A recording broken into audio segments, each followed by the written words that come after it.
Baik, selamat pagi semua. Saya berharap kita semakin hari semakin percaya bahwa karya Tuhan dalam kehidupan kita itu nyata. Amin. Jangan biarkan hati kita hari-hari ini didistorsi oleh perkataan iblis. Saya mau kasih tahu bahwa identitas kita adalah orang-orang yang lebih dari pemenang. Amin. Apapun latar belakang kita. Jadi saya berdoa setiap firman Tuhan yang disampaikan di tempat ini, mari tangkap itu dan percaya bahwa kita sedang menyembah Tuhan yang sama. Amin. Melanjutkan dari Cisari yang sampaikan tadi bahwa bertanding dalam iman. Saya teringat sebuah kisah seorang pelari yang bernama Derek Redmond di Olimpiade tahun 1992. Pelari ini sangat diunggulkan. Bahkan pelari ini menjadi salah satunya favorit untuk keluar sebagai pemenang. Tapi fakta dan kenyataan di lintasan 150 meter, pelari ini mengalami hamstring. Dia kram otot. Detik dia mengalami kram otot, detik itu juga semua harapannya untuk keluar sebagai pemenang kandas. Detik itu juga semua angan-angannya untuk pulang membawa harum nama bangsanya selesai. Tapi ada yang menarik saudara. Sejarah mencatat ketika dia mengalami hamstring, dia tetap berdiri. Dan dia kerjakan pertandingan itu dengan susah payah. Dia terus lari. Juara 1, 2, 3 semua sudah selesai. Semua sudah sampai. Dan hari itu semua orang tahu siapa pemenangnya. Juara 1 siapa, juara 2 siapa, dari negara. Mereka semua tahu. Tapi ada yang menarik. Di belakang masih ada pelari yang bernama Derek Redmond. Dengan tertatih dia paksa dirinya lari sampai garis finish. Semua orang berkata, selesaikan pertandinganmu, keluar saja dari pertandingan. Itu sangat berbahaya. Kalau engkau terus memaksa kakimu berlari, itu sangat berbahaya. Dia hiraukan semua perkataan orang. Bahkan dari tim medis masuk ke lapangan berusaha menghentikan. Tapi dia berkata, jangan pernah hentikan langkah saya. Saudara, kemenangan bukanlah segala-galanya. Tapi perjuangan untuk menang. Prosesnya di situ. Seringkali manusia berfokus pada endingnya. Tapi Tuhan mau setiap kita belajar pada prosesnya. Amin. Karena di balik proses itu, Tuhan mau nyatakan karyanya. Saudara, pelari yang bernama Derek Redmond itu ketika dia memaksakan dirinya terus berlari, dia tahu kok hari itu dia gak akan menang. Dia tahu kok hari itu semua orang berteriak, semua orang sudah kecewa dengan dia, kenapa engkau tidak keluar sebagai pemenang. Tapi ketika dia sampai garis finish, 65.000 penonton, mereka berdiri memberikan tepuk tangan 5 menit buat Derek Redmond. Cerita dia menginspirasi banyak orang. Cerita dia memberkati banyak orang. Bahkan waktu itu disiarkan secara langsung. Bagaimana perjuangan untuk sampai garis finish. Dan dia memenangkan hati banyak orang di seluruh dunia. Saudara, ada banyak kisah-kisah yang luar biasa. Yang sebentar nanti saya akan ceritakan buat kita semua. Saudara, hari ini kita mau belajar bahwa seringkali iblis mendistorsi tentang diri kita, gambar diri kita. Seringkali iblis akan hembuskan ketidakpercayaan dalam diri kita ketika kita berdoa, ketika kita deklarasi. Saya mau kasih tahu, jangan biarkan itu menguasai hidup kita. Setiap perkataan kita ada kuasanya. Amin. Amin. Boleh gak lihat kiri kananmu, perkataanmu berkuasa. Amin. Perkataanmu berkuasa. Saya teringat, saya ketemu dengan salah satu ex-tahanan. Ya, karena kebetulan saya melayani di penjara-penjara. Pada waktu itu saya ketemu dengan salah satu ex-napi dari Lapas Bancai, Bandung. Dia kena kasus yang cukup berat dan hukumannya sangat panjang. Kurang lebih dia harus menghadapi tuntutan itu 18 tahun. Tapi karena anugerah Tuhan, dia setiap pagi dia selalu angkat, Tuhan, aku percaya Engkau sanggup melakukan mujizat atas hidupku. Aku tahu faktanya 18 tahun. Saudara, fakta tidak dapat mengubah kenyataan, tapi kebenaran mampu mengubah kenyataan. Amin. Dia ngomong tiap hari. Dia setiap hari aktif dalam kegiatan pembinaan rohanian. Dia nyembah Tuhan, dia selalu bersaksi. Di balik semua tekanan yang dihadapi, dia selalu ngomong, aku bersyukur. Saudara tahu, ketika semakin hari dia mendekat dengan Tuhan, yang tadinya 18 tahun berubah menjadi 6 tahun. Dan ketika dia bebas ngomong sama KB, puji Tuhan, beberapa hari lagi saya pulang. Tapi saya tahu, sekalipun banyak orang menolak saya, sekalipun stigma tentang saya negatif, gak penting. Buat saya, identitas saya adalah orang yang dicintai Tuhan.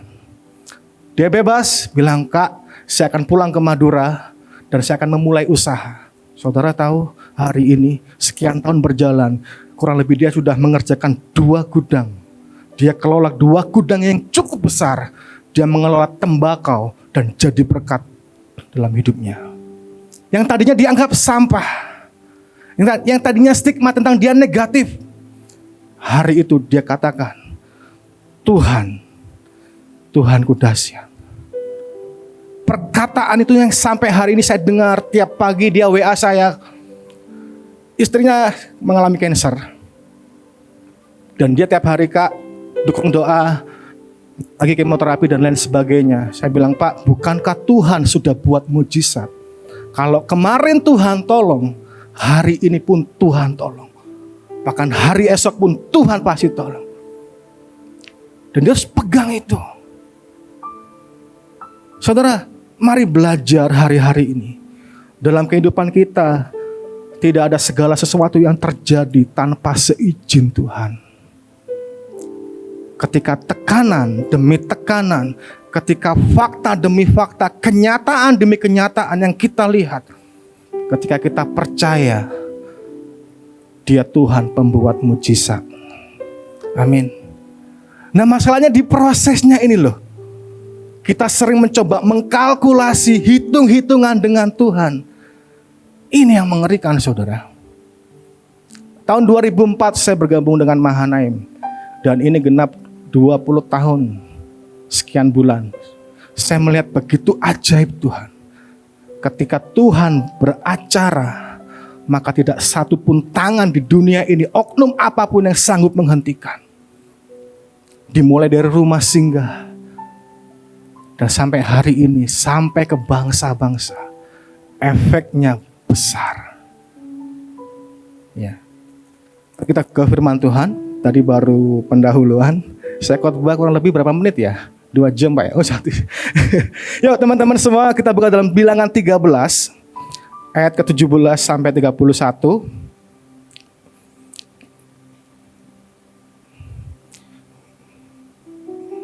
Bilangan 13 ayat 17 sampai 31.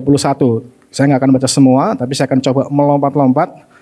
Maka Musa menyuruh mereka untuk mengintai tanah Kanaan. Katanya kepada mereka, pergilah dari sini ke tanah Negeb dan naiklah ke pegunungan. Dan amat-amatilah bagaimana keadaan negeri itu, apakah bangsa yang mendiaminya kuat atau lemah, apakah mereka sedikit atau banyak. Dan bagaimana negeri yang didiaminya, apakah baik atau buruk. Bagaimana kota-kota yang didiaminya, apakah mereka diam di tempat yang terbuka atau di tempat-tempat yang berkubu.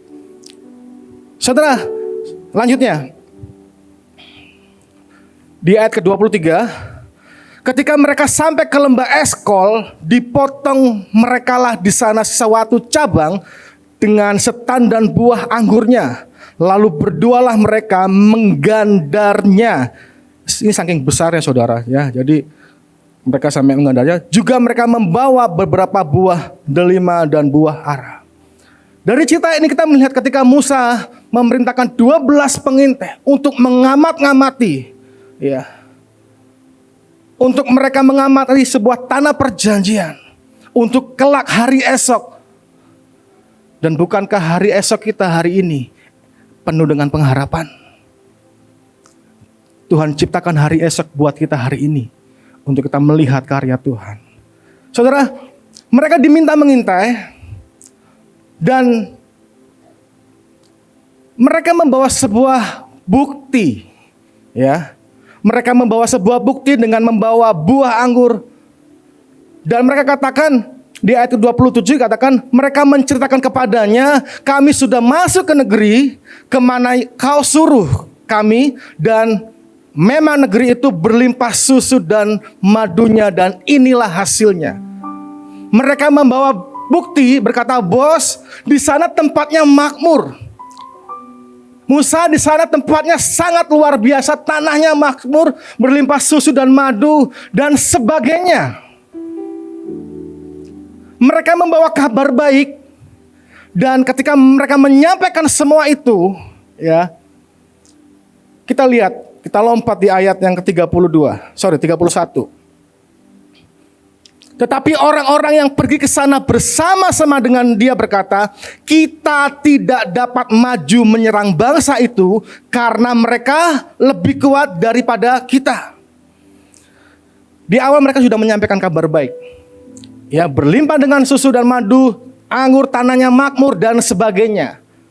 Lihat ayat 32. Juga mereka menyampaikan kepada orang Israel kabar busuk. Di awal mereka melihat sebuah fakta, sebuah kenyataan, dan mereka menyampaikan yang baik.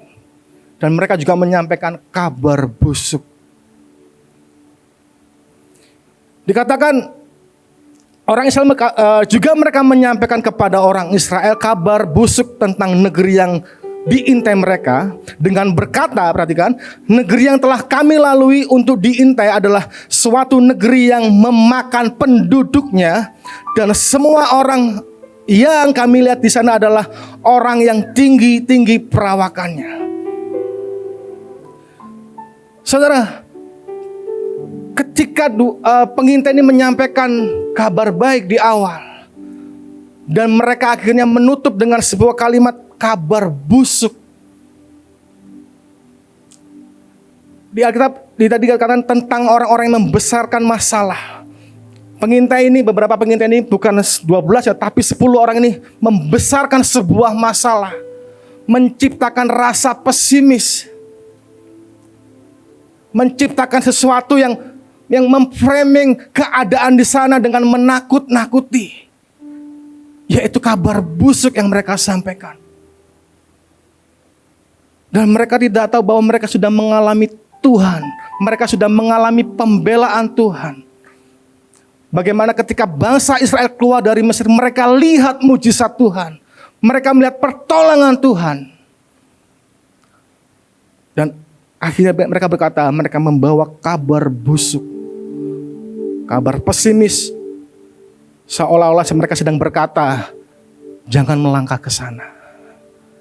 Udahlah, kita di sini saja. Seolah sedang berkata, gak mungkin. Saudara, keadaan ini seperti sama yang dialami Paulus. Paulus katakan, aku bermegah atas kesengsaraan. Mereka mengalami masalah. Mereka melihat sebuah tantangan yang besar. Dan saya berdoa setiap kita menghadapi situasi, tekanan apapun juga dalam hidup, kita berjalan bersama dengan Tuhan. Saudara, iblis mencoba mendistorsi kehidupan kita, merusak gambar diri kita. Ya. Hari esok sudah Tuhan ciptakan untuk kita. Kita adalah anak, kita adalah ahli waris, dan kita adalah orang yang punya hak untuk terima janji Tuhan dalam kehidupan kita. Amin. Roma 8 ayat 17, kita dikatakan kita ahli waris. Saudara, di Bilangan 13 ayat 33, dikatakan kami juga lihat di sana orang-orang raksasa, orang enak yang berasal dari orang-orang raksasa, dan kami lihat diri kami seperti belalang, dan demikian juga mereka terhadap kami. Ke-10 pengintai ini sudah kedistorsi gambar dirinya. Makanya mereka katakan, kami seperti belalang. Kami seperti belalang. Mereka memberikan label kepada dirinya. Coba teman-teman kita buka Yesaya 40. Kita mau lihat apa yang Tuhan katakan tentang orang-orang Israel. Yesaya 40 ayat 21 sampai dengan 22. Ya, tidakkah kamu tahu? Tidakkah kamu dengar? Tidakkah diberitahukan kepadamu dari mulanya? Tidakkah kamu mengerti dari sejak dasar bumi diletakkan? 22. Dia yang bertata di atas bulatan bumi, yang penduduknya seperti belalang. Dia yang membentangkan langit-langit seperti kain dan memasangnya seperti kemah kediaman. Dari perspektif Tuhan, musuh-musuh Israel seperti belalang. Ya. Tetapi pengintai di awal sudah kedistorsi mereka oleh hembusan, oleh bisikan iblis yang berkata, kami seperti belalang. Saudara, hati-hati dengan apa yang kita dengar hari-hari ini. Apapun yang orang lain katakan tentang dirimu, ketika hal negatif itu dihembuskan ke telingamu dan menguasai batinmu, hati-hati. Engkau harus segera mengcounter semuanya itu. Bahwa saya adalah pribadi yang dicintai Tuhan. Bahwa saya adalah pribadi yang dikasihi Tuhan. Saya ditebus dengan darah yang mahal. Malaikat gak ditebus, saudara. Cuman saudara dan saya yang ditebus dengan darah Yesus. Malaikat jatuh dalam dosa gak ditebus. Ini menunjukkan bahwa saudara dan saya adalah orang-orang yang berharga di mata Tuhan. Amin. Amin. Dari perspektif Tuhan, kita ini adalah orang-orang yang luar biasa. Dari sisi Tuhan memandang saudara dan saya adalah orang-orang yang berharga. Dan ini adalah sebuah pola yang Tuhan berikan dalam kehidupan kita. Jadi hati-hati. Beberapa waktu yang lalu saya konseling dengan salah satu tahanan di Rutan Salemba. Dia menjalani hukuman kurang lebih 4 tahun. Enggak sampai 4 tahun lah, karena ada remisi, ada pembebasan besar dan lain sebagainya. Dia sudah menjalani 2 tahun. Dia ngeluh terus. Pak, saya dengar kabar istri saya mulai minta menggugat cerai. Dia dengarkan hal negatif. Pak, saya tuh sudah sekian bulan keluarga saya tidak besuk dan lain sebagainya. Dan itu membuat dia terpikir, berpikir dan berpikir. Saya bilang, Pak,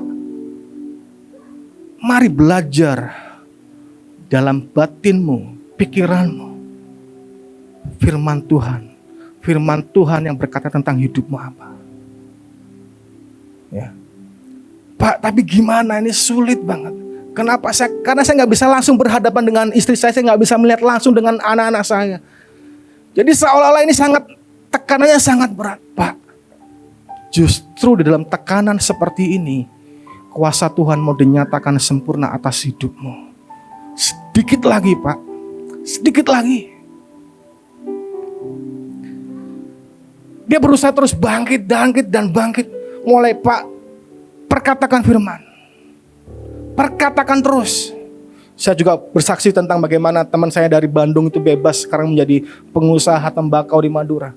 Saya bilang, ini ada banyak cerita tentang bagaimana orang-orang Tuhan pulihkan, Tuhan angkat hidupnya. Bukankah Tuhan kita sama? Saudara, seorang penyanyi R.C. William, nanti teman-teman bisa cek di Google ya, salah satu penyanyi American Got Talent. Dia divonis 37 tahun penjara. 37 tahun penjara, ancamannya seumur hidup. Bahkan hukuman mati. Karena dia karena dia dituduh melecehkan seorang kulit putih, dia orang kulit hitam. Dan singkat cerita, hakim memvonis seumur hidup, ancaman hukuman mati. Padahal dia bukanlah pelaku sesungguhnya. Itu terjadi tahun 1982.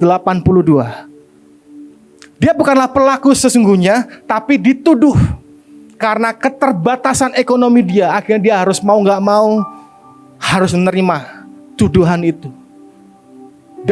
Dia dimasukkan ke sebuah penjara yang sangat-sangat tidak manusiawi. Penjara yang sangat ditakuti oleh banyak orang. Banyak kriminal takut kalau dipindah ke penjara ini. Saudara tahu apa yang dilakukan? Di awal dia sakit hati, dia kecewa, dia marah. Tapi dia gak pedulikan itu. 1, 2, 3 hari dia bangkit dari keterpurukan. Dia selalu datang ke gereja. Karena di penjara itu ada gereja, ada persekutuan, dan selalu menyembah Tuhan. Dan dia selalu menjadi orang pertama ketika diminta bersaksi. Dia nyanyi dan dia nyanyi. Semua warga binaan sampai bingung. Para napi bingung, ini orang hukumannya sangat tinggi. Kok bisa? Saudara, fisik boleh terpenjara, tapi kuncinya ada di pikiran kita. Saudara tahu, dia setiap hari menyembah Tuhan. Dan suatu ketika dia harus menjalani selama 37 tahun lamanya.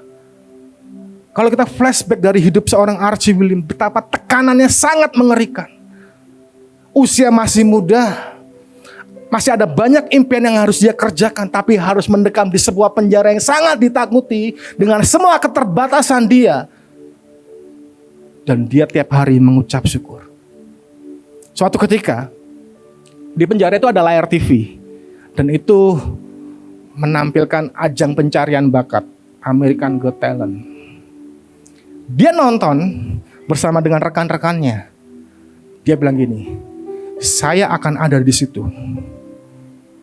Dan pasti ada di situ. Semua temannya berkata tertawa, ngapain kamu seperti itu? Faktanya kamu di sini.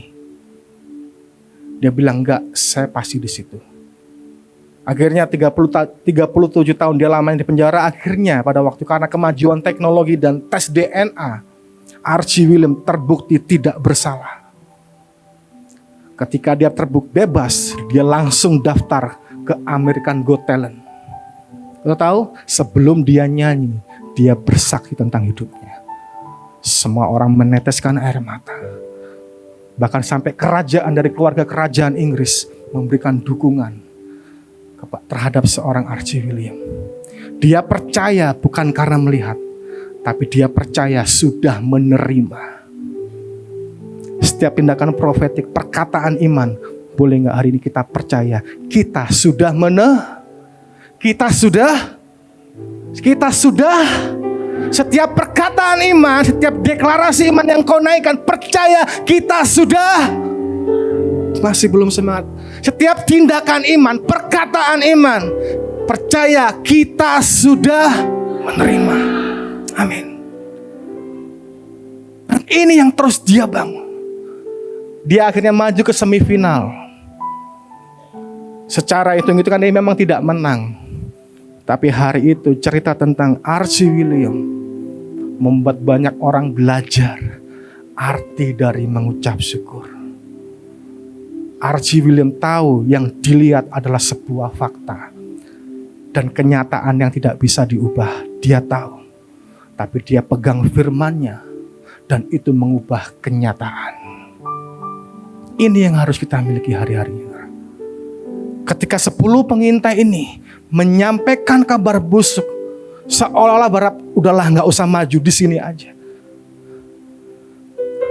Tapi seorang Yosua dan Kaleb memiliki cara pandang yang berbeda.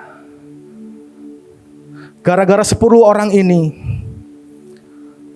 akhirnya bangsa Israel harus mengalami mengembara selama 40 tahun. Termasuk Yosua dan Kaleb pun harus mau nggak mau mengembara. Saudara, untuk mencapai tanah Kanaan sebenarnya dibutuhkan waktu hanya 40 hari secara geografis. Tapi karena bangsa ini tegar tengkuk dan lain sebagainya memberontak, mereka muter-muter sampai total 40 tahun. Saudara, mari hari ini belajar melihat dari perspektif Tuhan. Ya. Bilangan 14 ayat 24. Bilangan 14 ayat 24. Dikatakan, tetapi hambaku Kaleb, karena lain jiwa yang ada padanya, dan ia mengikut aku dengan sepenuhnya, akan kubawa masuk ke negeri yang telah dimasukinya itu, dan keturunannya akan memilikinya. Kaleb lain jiwanya, bukan kelainan jiwa ya, tapi lain jiwanya. Berbeda saudara. Ketika dia melihat 10 pengintai berkata, kita ini seperti belalang. Buat Kaleb, kita bukanlah belalang. Buat Yosua, mereka bukanlah belalang. Cara pandangnya berbeda. Orang yang percaya Tuhan akan bilang bahwa Tuhan akan bilang bahwa kita adalah orang-orang yang lain jiwanya. Tapi orang yang tidak percaya Tuhan, dia disebut kelainan jiwa.